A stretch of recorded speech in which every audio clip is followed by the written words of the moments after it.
Assalamualaikum warahmatullahi wabarakatuh. Hai sahabat-sahabatku, ayo dukung terus channel MD Islami Populer agar terus memberikan konten-konten yang bermanfaat. Jangan lupa like dan subscribe-nya dan bagikan. Terima kasih. Wassalatu wassalamu ala rasulillah wa ala alihi wa sahbihi wa mawalah. Allahumma salli ala Sayyidina Muhammadin wa ala alihi wa sahbihi ajma'in.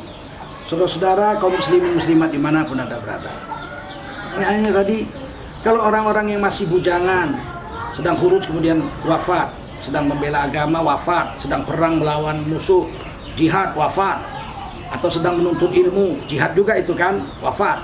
Apakah mereka di akhirat nanti dapat istri, ataukah mereka nanti punya hanya bidadari-bidadari? Di dalam banyak riwayat, termasuk dalam kitab Tanbihul Ghafilin dan lain-lain, dikatakan kalau orang mati bujangan, apakah laki-laki atau perempuan, maka mereka di sana akan dinikahkan oleh Allah Subhanahu wa taala dengan manusia yang sekufu, yang seimbang dengan orang yang mati syahid itu, orang yang soleh itu. Jadi nanti dia wafat di sana, kedudukannya setinggi apa, maka dicari wanita soleha yang belum sempat nikah, yang sekufu, yang setingkat dengan dia, maka Allah yang akan menikahkan mereka di surga. Banyak riwayat-riwayat begitu menceritakan ada satu orang kulit hitam, budak dari seorang hamba Allah yang soleh, ulama, yaitu terlalu soleh lah perempuan ini, sholat, zikir dan sebagainya. Akhirnya majikannya ini ingin membebaskannya dan menikahinya. Dia bilang, tidak, saya sudah punya jodoh yang ditetapkan Allah, saya sudah diberitahu oleh Allah dalam mimpi saya bahwa jodoh saya itu adalah seorang pemuda di negeri sana yang dia juga nggak nikah, nanti kami akan dipertemukan di surga. Itu biasa. Jadi begitu juga dengan baginda Rasulullah SAW. Di dalam kitab Al-Barzanji itu diceritakan bahwa ketika ibunda Nabi melahirkan, Allah memerintahkan dua ruh wanita suci turun ke dunia, yaitu ruh Siti Asiyah, istri Fir'aun laknatullah alaih, dengan Siti Maryam ibunda Nabi Isa alaihissalam. Mereka membantu keduanya kelahiran Nabi SAW. Kenapa ini yang dua ini yang disuruh turun? Para ulama, ahli-ahli tafsir hadis mengatakan kedua wanita suci ini, Siti Asiyah ini penghulu wanita di surga, dan Siti Maryam penghulu wanita di surga, mereka tidak punya suami. Fir'aun suaminya masuk neraka kekal selama-lamanya. Siti Asiyah tidak punya suami di surga. Siti Maryam tidak menikah.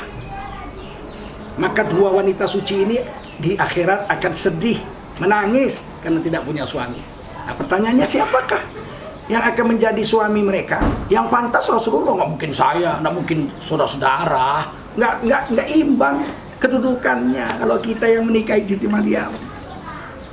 Yang pantas adalah Rasulullah. Maka mereka diperintahkan membantu Rasulullah ketika lahiran, membantu ibu Nabi ketika lahir, melahirkan baginda Rasul. Di akhirat akan dinikahkan. Jadi Rasulullah akan mendapat istri baru di sana, selain istri-istri yang di dunia, yaitu Siti Asiyah dengan Siti Maryam alaihi wassalam.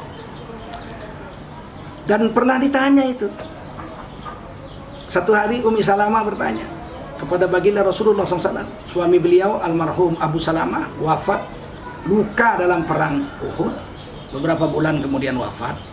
Maka beliau janda, tua, punya anak banyak, oleh Nabi dinikahi. Nabi ingin menyelamatkan kehidupan ekonomi wanita tua ini, yaitu Siti ibunda kita Ummi Salamah. Satu hari Ummi Salamah merasa ada beban pikiran. Dia punya suami orang soleh mati syahid, tetapi suami kedua adalah baginda Rasulullah SAW. Maka Siti Abu Salamah ini, ibunda kita ini, bertanya kepada Nabi, wahai Rasul, bagaimana dengan wanita yang suaminya banyak? Artinya nikah, wafat, nikah lagi, wafat, nikah lagi, wafat. Banyak suaminya di dunia. Siapakah yang akan menjadi suaminya di surga? Rasulullah mengatakan, saya baca dalam kitab Tadhkiratul Mauta Imam Qurtubi, dikatakan di situ, si wanita ini disuruh milih siapa di antara suaminya yang banyak itu yang akan menjadi pasangannya di surga. Dan kata Rasulullah, dia akan memilih laki-laki yang paling banyak mengajak dia taat kepada Allah. Saat itu Ummi Salamah tersenyum, karena pasti dia akan memilih baginda Rasulullah SAW. Atau di dalam hadis lain katakan, wanita yang suaminya banyak, dia akan punya suami di surga yang paling banyak di antara suami-suaminya yang hidup di dunia itu, yang paling banyak mendakwahkan dia dan mengajak dia taat kepada Allah SWT. Kembali kepada anak-anak muda yang wafat, belum ada istri, mereka akan dikawinkan dengan wanita-wanita yang solehah, yang setingkat, yang sederajat dengan mereka kesolehannya. Dan bidadari-bidadari itu pelayan. Tidak ada apa-apanya dibanding wanita dunia yang bisa masuk surga.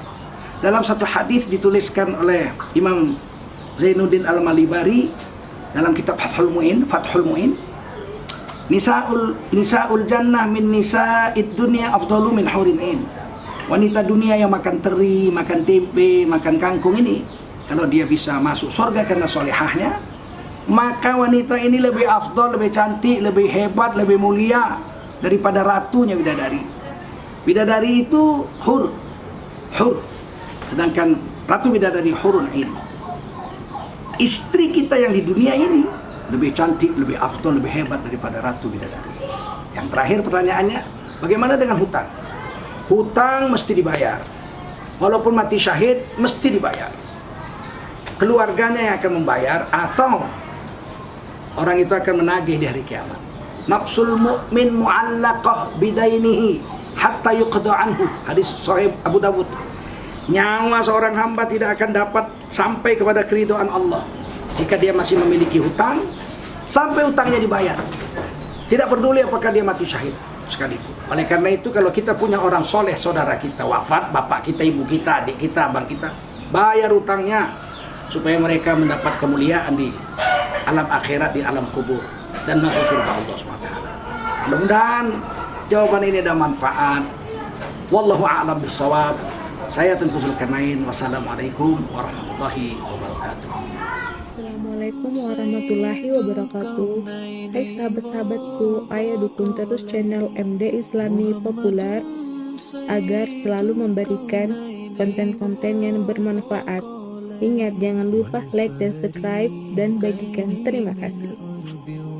आप जैसा है ना कोई आप जैसा था कोई